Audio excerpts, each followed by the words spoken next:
ನಮಸ್ಕಾರ ಎಲ್ರಿಗೂ ಮನೆ ತಿಂಡಿ ತಿನಿಸು ಚಾನಲ್ಗೆ ಸ್ವಾಗತ. ನೀವು ಮೊದಲನೇ ಸಲ ನಮ್ಮ ಚಾನಲ್ಗೆ ಬಂದಿದ್ದೀರಾ ಅಂದರೆ ಸಬ್ಸ್ಕ್ರೈಬ್, ಲೈಕ್, ಶೇರ್ ಮಾಡೋದನ್ನ ಮರಿಬೇಡಿ. ಇವತ್ತು ಅಪ್ಪೆ ಮಿಡಿ ಉಪ್ಪಿನಕಾಯಿ ಹೇಗೆ ಮಾಡೋದು ನೋಡೋಣ. ಇಲ್ಲಿ ಮೊದಲು ನಾನು ಅಪ್ಪೆ ಮಿಡಿನ ಮತ್ತು ಕಲ್ಲುಪ್ಪನ್ನ ತಗೊಂಡಿದ್ದೀನಿ. ಈ ಮಿಡಿ ಮಾವಿನಕಾಯಿನ ಚೆನ್ನಾಗಿ ತೊಳೆದು ಚೆನ್ನಾಗಿ ಒಂದು ಹನಿ ನೀರಿಲ್ದಿರ ಒರೆಸ್ಕೋಬೇಕು. ಈ ಒರೆಸ್ಕೊಂಡಿರೋ ಮಾವಿನಕಾಯಿನ ಒಂದು ಏರ್ ಟೈಟ್ ಕಂಟೈನರಲ್ಲಿ ಹಾಕಿ ಉಪ್ಪಿನ ಜೊತೆ ಒಂದು ವಾರದವರೆಗೂ ನೆನೆಸಿಡಬೇಕು, ವಿಡಿಯೋಲಿ ತೋರಿಸಿರೋ ಹಾಗೆ.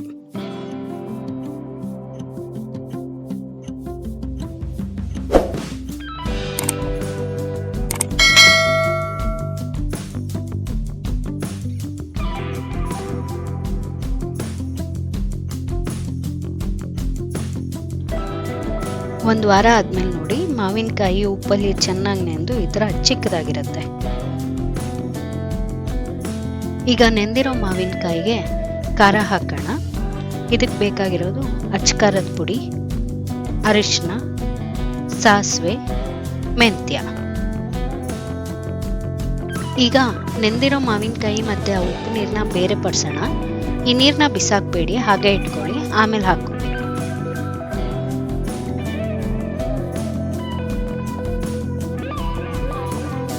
ಈಗ ಒಂದು ಸಣ್ಣ ಮಿಕ್ಸಿ ಜಾರ್ಗೆ 1/4 ಚಮಚದಷ್ಟು ಸಾಸಿವೆ, ಒಂದು 10 ಕಾಳಷ್ಟು ಮೆಂತ್ಯ, ಒಂದು 1/4 ಚಮಚದಷ್ಟು ಅರಿಶಿನದ ಪುಡಿ ಹಾಕ್ಕೊಂಡು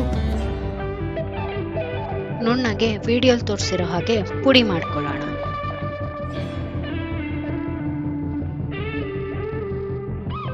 ಈಗ ತಯಾರಾದ ಪುಡಿನ ಮಾವಿನಕಾಯಿಗೆ ಹಾಕ್ಕೊಳ್ಳೋಣ. ಅದ್ರ ಜೊತೆಗೇನೆ 2 ದೊಡ್ಡ ಚಮಚದಷ್ಟು ಅಚ್ಕಾರದ ಪುಡಿನೂ ಹಾಕುತ್ತಾ ಇದ್ದೀನಿ. ಇಲ್ಲ ನಿಮ್ಗೆ ಎಷ್ಟು ಖಾರ ಬೇಕೋ ಅಷ್ಟು ಹಾಕೊಳ್ಳಿ. ಈಗ ಇದನ್ನ ಮರದ ಸ್ಪೂನ್ ಇಲ್ಲ ಮರದ ಸ್ಪ್ಯಾಚುಲಾನಲ್ಲಿ ಕಲಿಸ್ಕೊಳ್ಳೋಣ. ಇದ್ರ ಜೊತೆಗೆ ಆಗಲೇ ತೆಗೆದಿಟ್ಕೊಂಡಿರೋ ಉಪ್ಪು ನೀರನ್ನು ಬೇಕಾದರೆ ಹಾಕ್ಕೊಂಡು ಕನ್ಸಿಸ್ಟೆನ್ಸಿ ಸೆಟ್ ಮಾಡ್ಕೊಳ್ಳಿ. ಈಗ ಮತ್ತೆ ಮುಚ್ಚಿಟ್ಟು ಒಂದು 5 ರಿಂದ 6 ದಿನಗಳ ಕಾಲ ಈ ಖಾರದಲ್ಲಿ ನೆನೆಯೋಕ್ಕೆ ಬಿಡೋಣ. ಈಗ ಒಂದು ಒಗ್ಗರಣೆ ಕೊಡೋಣ. ಇದಕ್ಕೆ ಬೇಕಾಗಿರೋದು ಇಂಗು, ಸಾಸಿವೆ, ಎಣ್ಣೆ. ಖಾರದಲ್ಲಿ ಒಂದು 5-6 ದಿನ ನೆಂದಾದ್ಮೇಲೆ ನೋಡಿ ಹೀಗೆ ವಿಡಿಯೋದಲ್ಲಿ ತೋರಿಸಿರೋ ಹಾಗಿರುತ್ತೆ.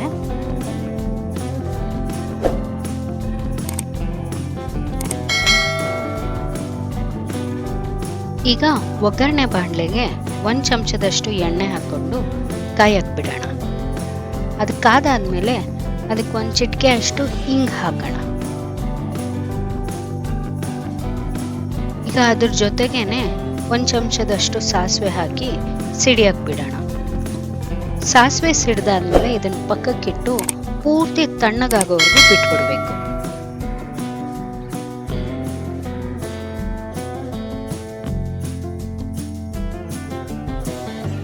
ಇದು ಪೂರ್ತಿ ತಣ್ಣಗಾದ್ಮೇಲೆ ಉಪ್ಪಿನಕಾಯಿ ಜೊತೆ ಸೇರಿಸಿ ಚೆನ್ನಾಗಿ ಮಿಕ್ಸ್ ಮಾಡಿ.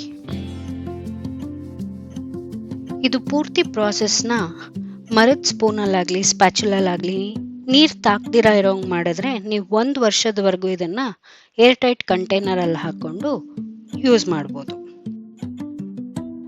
ಇದು ಬಿಸಿ ಅನ್ನಕ್ಕೆ, ತುಪ್ಪದ ಜೊತೆ, ಇಲ್ಲ ಮೊಸರನ್ನಕ್ಕೆ, ದೋಸೆಗೆ, ಚಪಾತಿಗೆ ನೆಂಚ್ಕೊಳ್ಳೋಕ್ಕೆ ತುಂಬ ಚೆನ್ನಾಗಿರುತ್ತೆ.